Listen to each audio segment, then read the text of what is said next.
Nosotros entendemos la industrialización como un proceso, un camino hacia la eficiencia. Más allá de cuál es la solución en específico, la industrialización es como esa respuesta a este problema que aqueja en la construcción, donde seguimos haciendo todo de manera manual, con los mismos resultados y lógicamente con exigencias del nuevo mundo. ¿Qué es lo que los traba en este camino de la escalabilidad de este sistema de funcionamiento, de diseño de la industrialización? Hay algo que tenemos clarísimo: un proyecto eficiente parte con un diseño eficiente.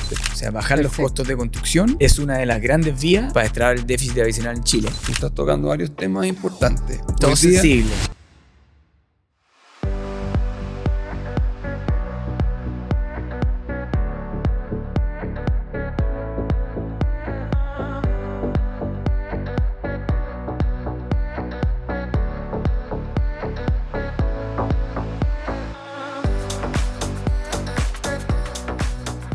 Hola, ¿cómo están? Bienvenidos a este nuevo capítulo de podcast de Mujer Inmobiliaria, donde estaremos hablando de industrialización en el rubro inmobiliario. Hoy estamos aquí en este lugar increíble que son las instalaciones de la fábrica textil Machaza, un lugar cargado de energía con este look industrial increíble. Para hablar justamente de este tema, así que bienvenidos. Mi nombre es Caro Greco, líder del área de sustentabilidad de Mujer Inmobiliaria. Trabajo en el área comercial de la empresa Mosaico. Soy arquitecto. Para esto tenemos unos invitados increíbles que nos acompañan hoy. José Domingo Vial, ingeniero civil. Él es gerente de construcción de Ingebec, de la empresa Ingebec, y Guillermo Mata, arquitecto y socio de Acción Inmobiliaria, que nos acompañan hoy para conversar sobre este interesante tema. Muchas gracias, Carolina. Muchas gracias a Mujer Inmobiliaria por esta invitación y por estar aquí con esta tremenda conductora conocida. Sí, yo me sumo a los agradecimientos por la invitación. Muy interesante el tema, muy atingente además lo que estamos viviendo y tal como tú decías, es bien especial estar en un lugar que ha sido testigo de otras revoluciones tecnológicas, ¿no es cierto? Y de otros procesos de industrialización en nuestra etapa, así que súper evocador el lugar también. Sí, nos carga de energía para hablar justamente de este tema tan interesante. Como contexto general, corrígeme si me equivoco, uno entiende la industrialización como una especie de proceso donde uno busca el foco en la eficiencia, que tiene tres grandes patas. Una es el diseño, otra es la fabricación y otra es el montaje, como una gran idea. Y dentro de estas tres patas existen diferentes métodos para lograrla. Una puede ser la estandarización, otra puede ser la prefabricación y así, etcétera. Lo que queremos conversar aquí es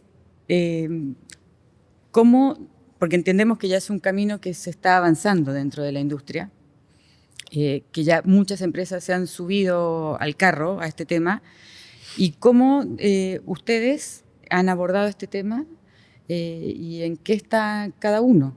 ¿Qué piedras o qué obstáculos han tenido dentro de este camino?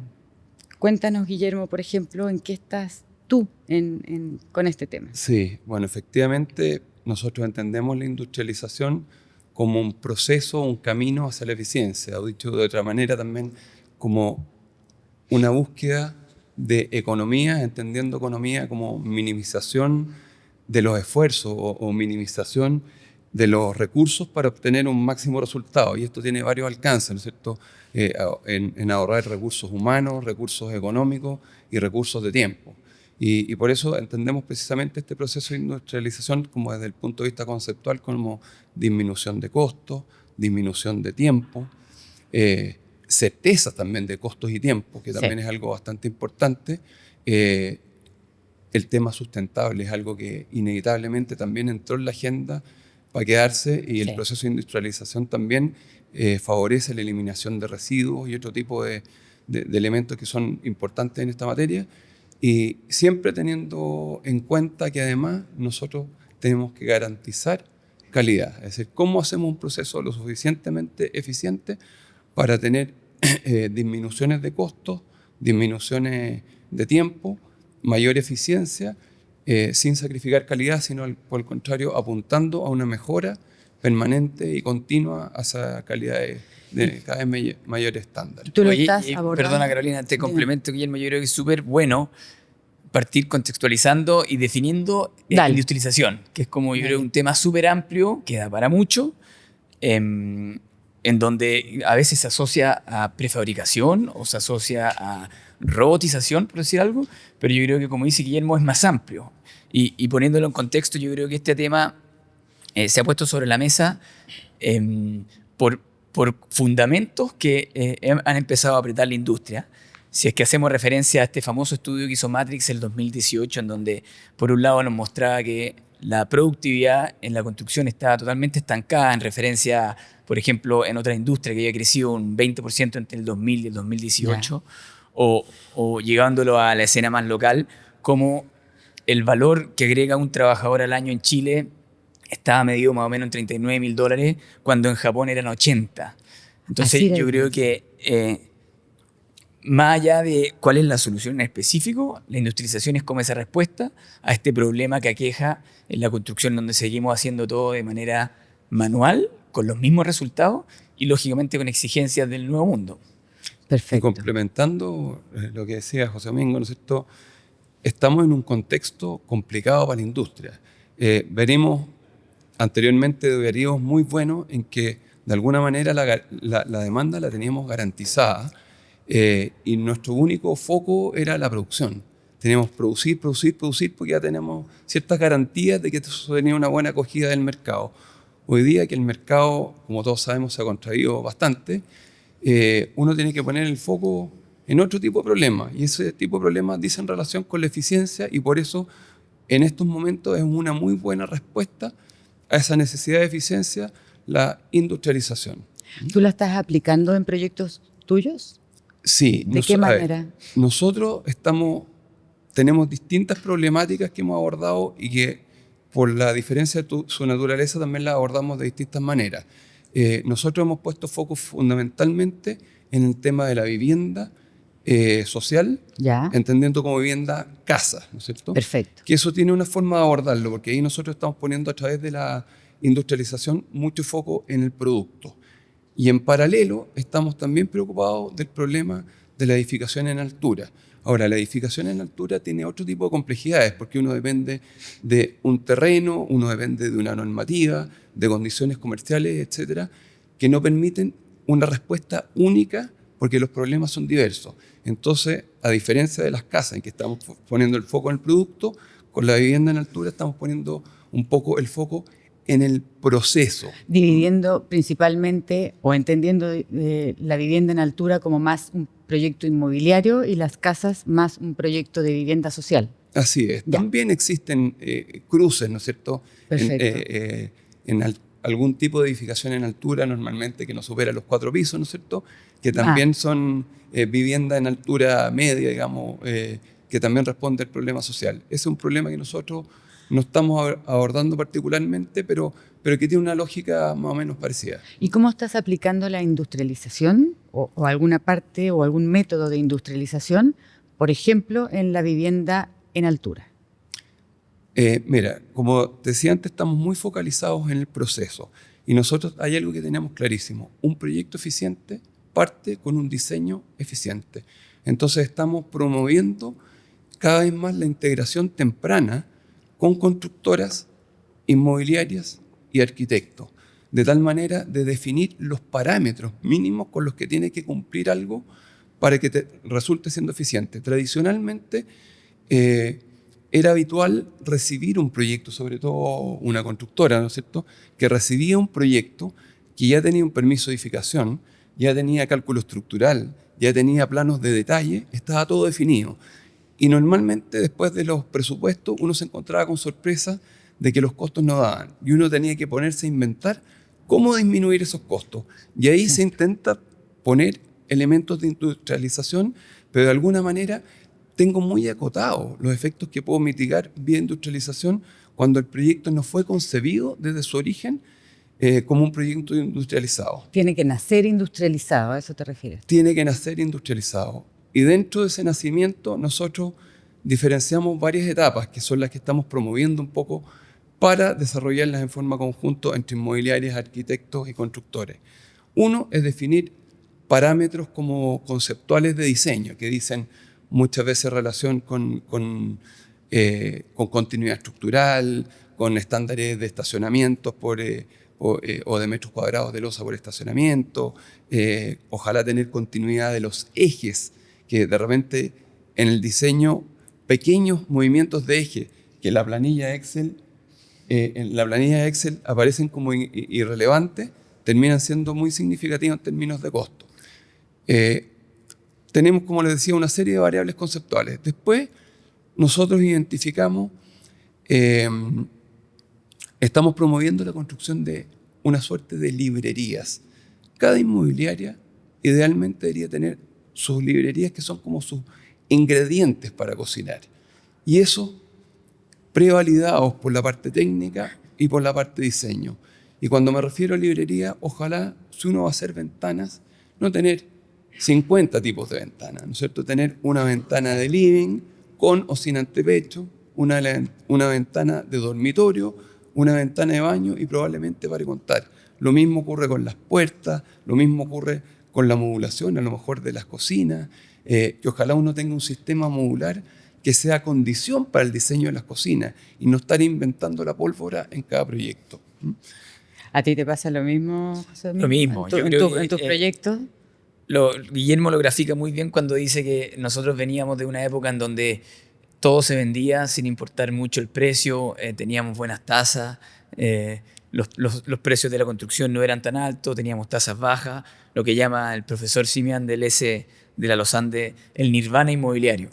Y eso creo que nos ha dado pie para estar hoy en un muy buen escenario, que parecería como que estamos trabados, porque por un lado, según datos de la Cámara Chilena de la Construcción, tenemos 1 millón de déficit habitacional, pero por otro lado hay 100.000 viviendas listas en stock que no se venden. O sea, algo pasa, algo tiene que ceder para que esto se destrabe. Yo creo que sin duda la industrialización es una de las respuestas. O sea, bajar los costos de construcción es una de las grandes vías para destrabar el déficit habitacional en Chile. Y con Guillermo lo hemos conversado, somos conocidos del rubro, que un camino sin duda es la estandarización de los diseños y la integración temprana. Nosotros somos una constructora que le construimos tanto para nuestra inmobiliaria como a terceros. Y yo te diría que hemos visto muy claro el camino en nuestra inmobiliaria, en donde antes a nosotros nos llegaban proyectos todos distintos, de arquitectos distintos, de terrenos que venían con un proyecto asociado, y nuestro mandato era construirlo lo antes posible y me negociaban un poco el precio y démosle. Perfecto. Y hoy en día tengo una inmobiliaria que me viene a tocar la puerta y me dice, oye, ¿cómo hacemos para bajar costos? Y yo creo que la respuesta va por ahí. Ok, definamos elementos. Hagamos un departamento con los mismos elementos, no hagamos el departamento para la ventana, hagamos la ventana para el departamento. Lo mismo con la cantidad de elementos que hay, con muebles, con ventanas, con baranda. Nosotros, aquí para contarles una historia que muestra mucho el poder, o al menos la apuesta que estamos haciendo al diseño. Nosotros en Ingebec teníamos una fábrica que trajimos de Alemania de baños prefabricados, que finalmente, después de mucho darle vuelta y empujarla, quebró.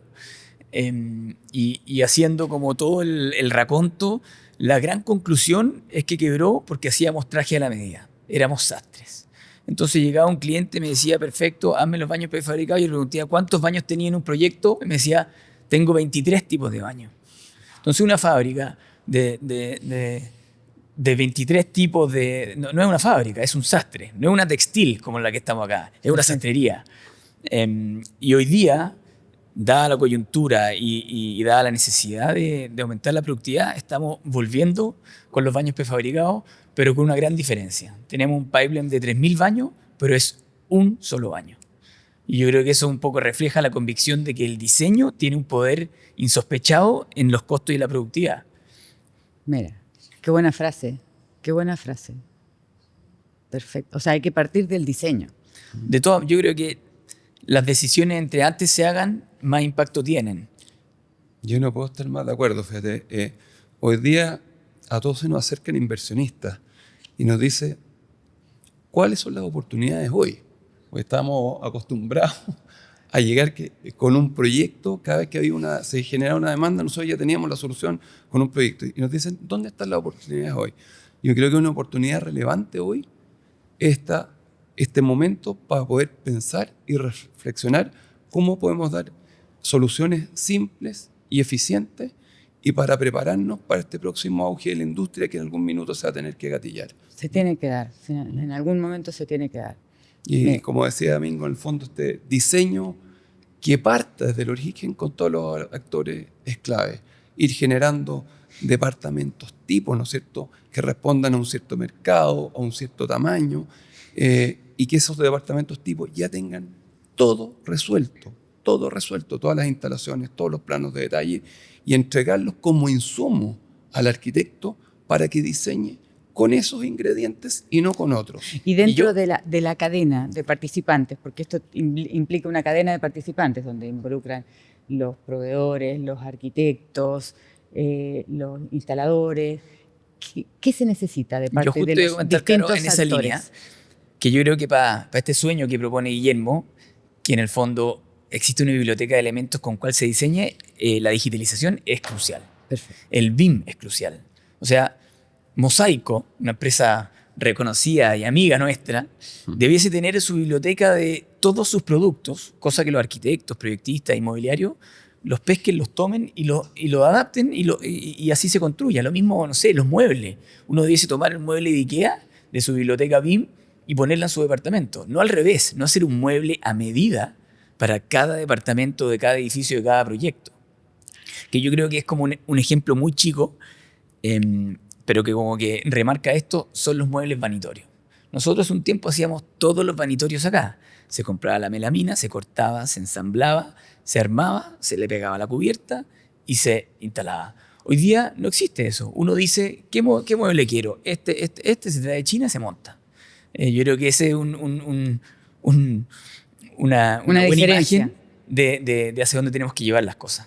Claro, reflexionando sobre eso, yo creo que hay un tema importante que antes, quizás, no hace mucho tiempo, los edificios se definían con unas especificaciones técnicas que iban escritas en un papel. Hoy la diferencia es que los edificios quizás se definen en 3D. Hoy ya no está en el papel, está en 3 dimensiones. Y eso te permite visualizarlo de manera distinta, contabilizarlo. Entonces el BIM es clave en ese sentido. El gemelo digital. Sí, yo creo que todos los cambios tecnológicos, las evoluciones de las distintas industrias en general vienen asociadas a cambios tecnológicos. Y la irrupción del BIM, que no es un fenómeno tan nuevo, ha cambiado la forma de pensar. Hoy día pensamos en 3 dimensiones y diseñamos, ¿no es cierto?, de alguna manera cubicando, diseñamos, definiendo elementos, y esa forma de pensar condiciona el resultado. O sea, el soporte condiciona el resultado. Y el BIM, que es Building Information Modeling. ¿Cierto? Es como modelar, incluyendo toda la información relevante dentro del diseño. Y eso es de una utilidad brutal para las constructoras inmobiliarias, porque en el fondo, en cada unidad tipo que tú diseñas, ya tienes definido todos los elementos que componen esa unidad. Tú los puedes tener cubicados, ¿no es cierto? Y puedes tener parametrizado qué tipo de reportes quieres sacar, de tal manera que los presupuestos en el mediano plazo deberían ser algo automático. Lógico. O sea, tú tienes la ubicación entregada por el dibujo y lo único que tú haces es cruzarlo con los costos unitarios. Y ahí pongo un ejemplo para echarle flores aquí a mi colega Guillermo. Guillermo en sus proyectos tiene modelado todos sus muebles. Y de ese mueble, de ese modelo, uno saca una ficha en donde aparecen todos los detalles y una tabla, exportable obviamente automática del BIM, de fabricación. O sea, tú de tu modelo mandas directamente a China, por decir algo, la orden de fabricación. Es un poco como la fuerza del BIM más allá del 3D, sino que como modelo de información en general. Así es, uno no compra muebles de cocina, uno compra módulos. Y con los mismos módulos puedo hacer cualquier mueble. Exactamente. Esa es un poco la idea. Y lo mismo se extrapola después a los departamentos. Yo no hago edificios, sino que de alguna manera uno agrupa departamentos tipos predefinidos, presupuestados, ¿no es cierto? Y con todas las características o todas las problemáticas técnicas de instalaciones ya resueltas. Hacia allá apunta un poco. Chicos, y por ejemplo, ¿qué es lo que los traba en este camino de la escalabilidad de este sistema de funcionamiento, de diseño, de la industrialización, para hacer más edificios de esta manera? Yo creo que un tema que hoy día es una brecha y que quizá una de las soluciones, lo mismo que estamos hablando, es el precio. Hay muchas soluciones prefabricadas que hoy día no entran en el precio, y yo creo que una de las razones es el volumen, en donde, de nuevo, la estandarización puede ser una de las soluciones. ¿Te refieres, perdón, al precio de estandarizar, al precio? Yo creo que hoy día hay muchas soluciones de elementos prefabricados, te estoy hablando desde casas completas, módulos, edificios, incluso partes y piezas, que no entran en precio, y uno de los dolores de los prefabricadores es que tienen muy poco volumen. Entonces, si tú tienes que hacer, volviendo al ejemplo de los baños también, pero mirado de esta otra arista, muchos tipos de baño y el volumen nacional es muy chico, es muy difícil que llegue a un precio como los vanitorios de China. Perfecto. Comparándolo con otro ejemplo. Entonces yo creo que sin duda que entre se aumenta la estandarización y se acrecienta esta presión por los precios y la escasez de la mano de obra, el prefabricado va a empezar a ser un elemento mucho más competitivo. Yo lo he visto con ejemplos muy puntuales, pero poco a poco elementos que antes eran mucho más caros, una escala prefabricada, por ejemplo, o una cámara prefabricada. Ya empresas como Budnik, Tensocred, ya tienen precios muy competitivos. Mira. Y donde uno ya no se lo piensa. Pasó a ser como algo habitual en la industria. Hoy día prácticamente todos los proyectos de edificación en altura tienen escalas de hormigón prefabricadas. Entonces el precio obviamente se presiona a la baja y es una solución que está disponible y con la cual uno mentalmente ya la incorpora como herramienta de diseño. Uno diseña con esa escalera. O sea, la escalabilidad es clave. O sea, es un cambio de paradigma en el fondo y volumen. Claro, así es. Y que todos empecemos a pensar de esa manera, sí, presionaría a que esto tenga más escalabilidad. Ese sería como... O sea, esta integración temprana, ¿no es cierto? Pensar desde el diseño, desde el origen, y el tema de la escalabilidad son temas bastante relevantes para poder crecer. ¿Y existe algún beneficio? Estoy pensando quizás en los tiempos, porque al final los proyectos inmobiliarios también es un negocio de tiempo. ¿Existe algún beneficio en tiempo el hecho de que sean industrializados algunos procesos para acotar los tiempos y que esto mejore el número en la evaluación de un proyecto inmobiliario? Sin duda. Evidente. O sea, y esto tiene beneficios, estoy hablando a lo mejor de tasas, de los bancos, o algún beneficio de aprobación de un permiso de edificación o alguna cosa así. ¿Se mezcla en algún momento esto? Sin duda. Yo creo que por un lado mejora los tiempos y sobre todo mejora la certeza de los tiempos, que es un factor que al final termina siendo muy caro. Y por otro lado hay que cambiar un poco la lógica de financiamiento, porque los prefabricados en este caso funcionan un poco distinto. En un proyecto inmobiliario, que generalmente son financiados con bancos, el banco te paga cuando eso está instalado in situ, pero tú partiste gastando mucho antes en una fábrica. Entonces yo creo que esa lógica también falta que se desarrolle, y sin duda eso va a ayudar a que proliferen. Efectivamente, o sea, con la lógica de los bancos, no te cursan los estados de pago de los elementos que no están instalados porque no constituyen garantía financiera. Entonces, eso es un tema que se debería subsanar, porque es evidente que el ascensor, por ejemplo, no lo instaló hasta el último minuto, pero sin embargo tengo que pagarlo bastantes meses antes. Entonces, eso genera un perjuicio para las constructoras. En el flujo, claro. Buenísimo. Oye, perdona, Caro, que te interrumpa. Lo otro que respondiendo a tu pregunta y que lo conversábamos aquí en la antesala, yo creo que el Estado también tiene un rol súper importante en las piedras de tope que hay que sacar para impulsar esto. Yo creo que ha habido en este plan de emergencia habitacional varios primeros brotes verdes de iniciativa hacia facilitar la industrialización, pero sin duda, o sea, hoy día en Chile se producen alrededor de 100.000 viviendas al año y la mitad son viviendas públicas. Además, son viviendas que en general debiesen poder tener mayores libertades de estandarización. Entonces yo creo que ahí también como país estamos al debe y tenemos que lograr mejorar esa palanca de que sea un impulsor. Yo siempre recuerdo un ejemplo, en Singapur, por ejemplo, todos los proyectos del Estado se exige baño prefabricado. Es parte de la exigencia. Es parte de la exigencia. Tienen que ser baños industrializados, no pueden ser hechos in situ. Y esto es desde 2014. Mira, qué interesante. Y si ustedes tuvieran, por ejemplo, que diseñar un plan o estuvieran metidos dentro de un diseño de un plan de emergencia habitacional o para solucionar el déficit habitacional, ¿qué medidas tomarían? ¿O qué? Yo creo que de nuevo hay varios planos. Yo te hablaba en algún minuto de las casas, ¿no es cierto?, que operan con una lógica distinta a la edificación en altura. Nosotros nos hemos metido bastante en el tema de las casas y te puedo contar un poquitito de nuestra experiencia. O sea, primero que nada, se tiende a pensar que industrialización es sinónimo de casa prefabricada y no necesariamente. O sea, la casa prefabricada es una forma de industrialización, pero no la única. Esa es parte de la fabricación, porque la industrialización es el diseño, la fabricación y el montaje. Dentro de la fabricación es fabricado en otro lado. Claro, eso sería. Eso es la forma como más común que conocemos, ¿no es cierto?, de que se prefabrica la casa y se traslada a la casa. Perfecto. Esta casa prefabricada.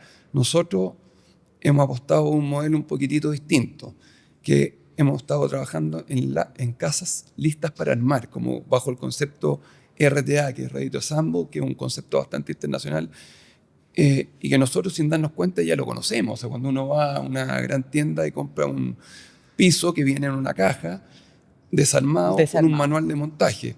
Y inconscientemente lo que estamos haciendo es transitar desde la construcción hacia el montaje. Nosotros no construimos el piso, lo montamos.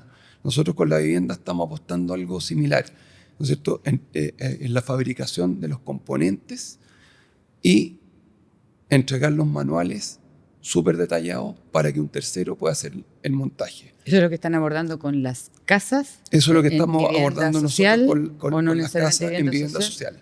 En vivienda social. Y creo que eso tiene, y también lo amarro un poquito con tu pregunta anterior, una ayuda muy importante en términos de reducción de costos. Hoy día en las casas, en las viviendas sociales hay dos costos súper relevantes: el transporte y la mano de obra especializada, ¿no es cierto? Cuando yo entrego casas listas para armar, yo de alguna manera el flete consolida todos los elementos y no estoy transportando espacios vacíos. Eso tiene una incidencia muy relevante en el valor final de la casa. Y lo otro, como vienen todos estos componentes prefabricados, el montaje es muy simple y no requiere mano de obra calificada. Y bueno, obviamente todos los otros requisitos que tienen todas estas casas industrializadas, de que sean una construcción rápida, ¿no es cierto? Y otro tema también bien relevante es la escalabilidad. Nosotros tenemos un déficit de vivienda hoy día gigantesco y que además es creciente, no lo logramos hacer disminuir. Entonces, en este concepto de entregar casas para armar, nosotros incluimos o queremos incluir a las constructoras como actores relevantes. O sea, no queremos excluirlas de este proceso. Eso te da una escalabilidad distinta, porque nadie puede fabricar 600.000 casas, pero a lo mejor sí puede haber varias plantas que fabriquen todos los componentes para que todas las constructoras que hoy existen y que son de gran calidad vayan transitando desde la construcción al montaje, eliminando un poco la artesanía. Ahora, de todas maneras, esas casas tienen que estar en un terreno donde ese terreno tiene que tener una urbanización, donde tiene que tener una aprobación de lote. ¿Cómo cruzas eso con tus casas? Sí. O la constructora, porque al final la constructora tiene que hacer toda esa urbanización. ¿Cómo se cruza ese tema? Y respecto de los permisos, porque eso también es un tema importante. Sí, tú estás tocando varios temas importantes. Todo sensible. Y sensibles. Sí. Esa es la idea. Hoy día, ¿no es cierto?, para poder proveer casas industrializadas, primero se tienen que aprobar viviendas tipo. Y esas viviendas tipo toman un tiempo un poco más largo de lo que uno quisiera en la aprobación de la DIRECT, ¿no es cierto? Pero no solo ¿Cuánto eso. se demora aproximadamente? Nosotros nos demoramos casi 2 años en tener aprobadas viviendas tipo. Una vivienda muy sencilla. Adicionalmente, estar aprobado como vivienda tipo no es sinónimo de estar aprobado como vivienda industrializada. Y hay ciertos programas a los cuales tú solo puedes postular con viviendas industrializadas. Para tener viviendas industrializadas, previamente hay que aprobar una planta industrializadora, que es otro proceso también largo. Y ahí también se entra en otro tema de definiciones que yo creo que no están tan claras. ¿Qué se entiende por planta industrializadora? ¿Es una planta que necesariamente tiene que estar toda robotizada o es una planta que apunta nuevamente a la eficiencia de los procesos para tener la certeza de un estándar de calidad en tiempos acotados, ¿no es cierto? Y garantizar que se pueda replicar un mismo proceso, que es hacia donde yo creo que debería apuntar. Pero no siempre se entiende del mismo modo. Y queda otro elemento adicional. Nosotros tenemos hoy día, por ejemplo, las viviendas tipo aprobadas y la planta industrializadora también aprobada. Sin embargo, ahora tenemos que aprobar las viviendas como viviendas industrializadas. A mí me parece que ese es un trámite que podría estar de más. O sea, si uno cumple con las 2 primeras condiciones, creo que la tercera debería ser automática. Buen punto, eso podría ser una medida. Yo creo que en ese sentido tenemos un problema tan complejo que lo más eficiente a mí me parece es que sea la iniciativa privada y el ingenio de los que tienen el dolor de solucionarlo. Y nuestra política pública es justo lo contrario, es una política que ya lleva mucho tiempo, súper rígida. Pensemos que la vivienda social en Chile está definida para 5 personas y el promedio de personas por vivienda son 2,8. En la comuna de Santiago el 40% de la gente vive sola. Entonces, y además son diseños que no se puede cambiar ni una coma. Y cuando decimos pongámosle la ficha a la vivienda industrializada, Guillermo te acaba de contar un poco el relato de lo difícil que es para que te digan, ok, eres industrializado, cuando quizás debiésemos pasar el problema y que se resuelva de diversas formas. Yo creo que ahí sin duda tenemos una deuda y que nuestra política pública de vivienda está medio obsoleta porque tenemos un marco tan rígido que ya más o menos tenemos certeza de que no resuelve el problema. Yo, para poner un ejemplo simple, nosotros hemos estado instalando varios estanques de agua prefabricados, pero en las viviendas públicas es tan engorroso la aprobación, dado que tenéis que hacer un cambio de proyecto que no está en el manual, en el mito famoso, en el manual técnico de obras de la construcción de los DS49, que se nos hace inviable. En el fondo es tan alta la valla burocrática que mucha iniciativa se pierde en el camino. Sí. Es bien paradójico porque hoy día tenemos un déficit gigantesco de viviendas y son muy pocas las viviendas industrializadas aprobadas.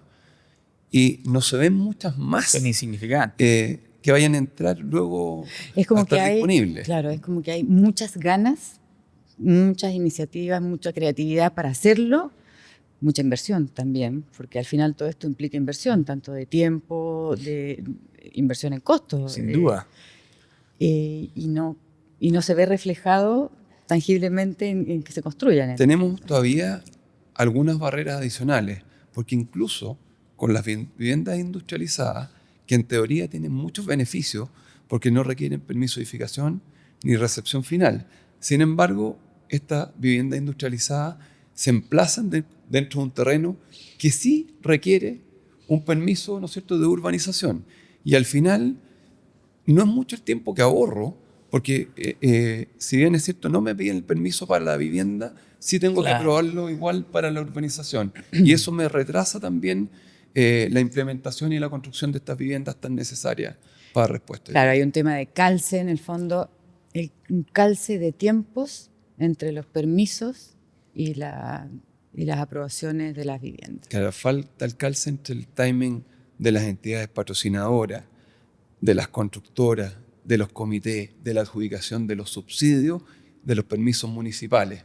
Son como que me hace falta alguna entidad que aglutine todo, o que coordine todo esto para hacerlo viable. son varios requisitos que hay que cumplir y muchos de los proyectos cumplen muchos de los requisitos, pero les falta uno. Perfecto. Oigan, qué interesante ha sido esta conversación. Súper, han salido ideas muy buenas, de eso se trata, este espacio de sacar estas ideas y ir ganando. Me trabé. De esto se trata esta conversación, de ir escuchando todas estas ideas y ir avanzando en pro de avanzar en la industria inmobiliaria, de mejorar el estándar de calidad de vida de las personas. En el fondo ese es uno de nuestros focos como esta comunidad de mujer inmobiliaria. Así que les agradezco mucho y como reflexión final, unas últimas palabras. José Domingo, unas últimas palabras. Yo creo final. Que se ha hablado mucho sobre trabajar sobre el diseño. Yo creo que estandarizar es una tremenda herramienta para abordar el problema que tenemos y la responsabilidad que tenemos de resolver este déficit habitacional que tenemos en Chile. Y por otro lado, creo que también tenemos que aportar al debate de la vivienda pública, en donde tenemos que empujar, aprovechando que se nos viene cambio de gobierno, nuevas caras, nuevas políticas, hacia una política de Estado un poco más flexible, en donde sea la solución la que prime y no un marco normativo súper restrictivo para las ideas nuevas. Buenísimo. Sí, yo también un poco en la misma línea. Creo que, como lo hemos conversado ya, el déficit habitacional hoy día es muy importante y hay muchas familias que están quedando marginadas de la posibilidad de acceder a su vivienda, y nosotros desde el mundo inmobiliario tenemos un deber ético de poder contribuir a que esto se resuelva, y creo que la industrialización es un buen camino para poder estar desde nuestro rubro. Buenísimo. Muchas gracias. Bueno, y nos encontraremos en un próximo podcast de Mujer Inmobiliaria, así que muchas gracias. Nos vemos. Chau.